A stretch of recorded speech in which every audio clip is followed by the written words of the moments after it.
Good morning class first. बच्चा है आपका हिंदी व्याकरण।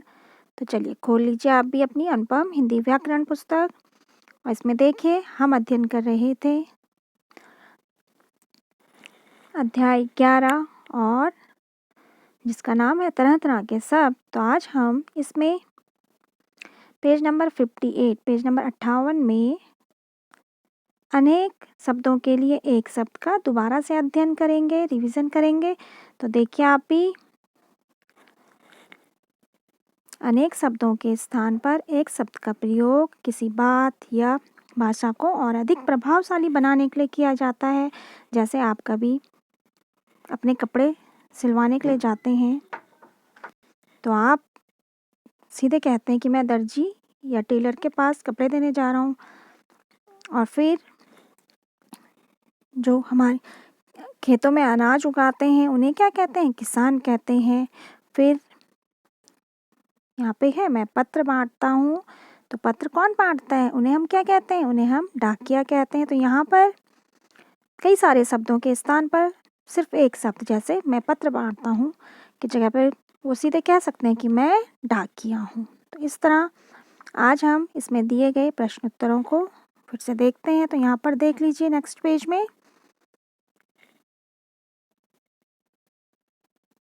पेज नंबर 60 में देखिए आप, यहाँ पे मौखिक प्रश्न पूछे गए हैं।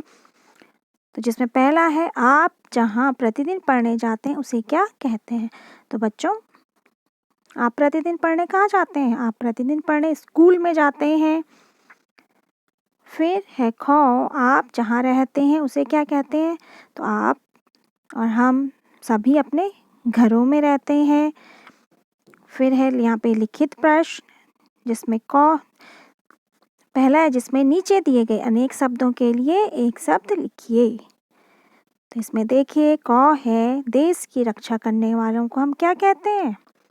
देश की रक्षा करने वालों को हम सैनिक कहते हैं। फिर खौ है खेती करने वालों को किसान कहते हैं। और जो कपड़े सिलता है उसे दर्जी कहते हैं। तो इस तरह आप भी लिखिए। फिर इसमें दूसरा प्रश्न है चित्र देखिए तथा एक शब्द में लिखिए इन्हें क्या कहते हैं? तो यहाँ पर कौ में देखो किसका चित्र है? यहाँ पे है सैनिक का चित्र। फिर खौ में देखिए यहाँ पे सफ़ेद कोट में कौन है? डॉक्टर। गौ में कपड़े सिलने वाला दर्जी और घौ में यहाँ पे है अध्यापक। फिर नेक्स्ट पेज में देखिए आप प्रश्न 3 उचित मिलान कीजिए जिसमें कौ है कपड़े सिलने वाला दर्जी से मिलाइए, मिला हुआ है। फिर खौ है बीमार का इलाज करने वाला, बीमार का इलाज करने वाला कौन होता है? डॉक्टर। देश की सुरक्षा करने वाला सैनिक। फिर घौ विद्यालय में पढ़ाने वाला अध्यापक और पौधों की देखभाल करने वाला माली। तो इस तरह जिन बच्चों ने ये कार्य नहीं किए हुए हैं वे फिर से अपनी पुस्तक में लिख लीजिए, मिला लीजिए इस तरह से। फिर नेक्स्ट पेज में देखिए आप, यहाँ पे अभ्यास पत्र 3 दिया गया है जिसमें लिखा है ये प्रश्न जो हैं वो पाठ 9 से और पाठ 11 पर आधारित है। तो यहाँ पर जो अध्याय है अध्याय 9 से अध्याय 11 तक से संबंधित यहाँ पे प्रश्न पूछे गए हैं। तो जिसमें पहला है विशेषता बताने वाले शब्द सेब पर लिखे गए हैं, चित्र देखकर सही विशेषण शब्द लिखिए। तो यहाँ पर जो सेब है इस सेब में जैसे विशेषता बताने वाले शब्द लिखे मीठा, लाल, काला और सुंदर। तो यहाँ नीचे देखिए यहाँ पे आम का चित्र बना हुआ है, फिर आम लिखा हुआ है और उसके आगे खाली स्थान है। तो आम के आगे हम क्या लिख देंगे? आम, मीठा आम। फिर भालू, भालू कैसा है? काला। तो यहाँ पे काला लिखेंगे। फिर यहाँ पे गुलाब है तो गुलाब लाल गुलाब है। और फिर है फ्रॉक तो सुंदर फ्रॉक, इस तरह लिखेंगे। फिर इसी में दूसरा प्रश्न है चित्र देखकर लिखिए कि कौन क्या कर रहा है। तो यहाँ पर क्रिया शब्द लिखने हैं। तो जैसे चिड़िया क्या कर रही है?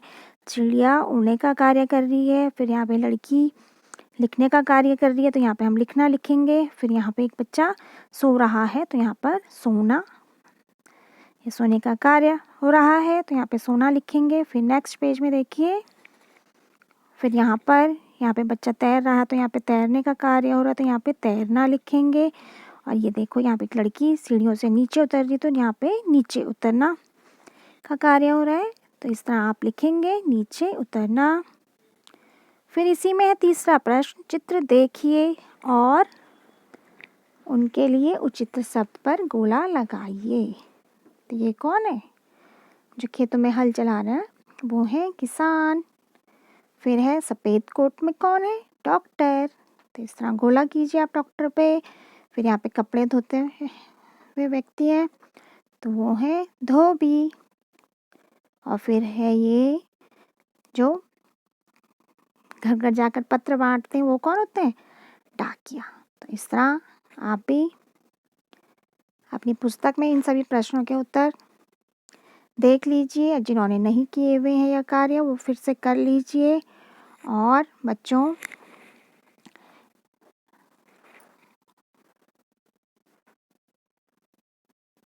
इसमें आप अध्याय 9 से अध्याय 11 तक एक बार फिर से बच्चों पढ़ लीजिए। इसमें दिए गए सभी प्रश्न उत्तरों को फिर से देख लीजिए, समझ लीजिए। तो चलिए एक बार फिर से आप रिवीजन कर लीजिए इन अध्यायों का, ताकि आप अपने यूनिट टेस्ट अच्छे से दे सकें। तो चलिए बच्चों कर लीजिए आप ये अध्ययन इन अध्यायों का। ओके बच्चों, थैंक यू।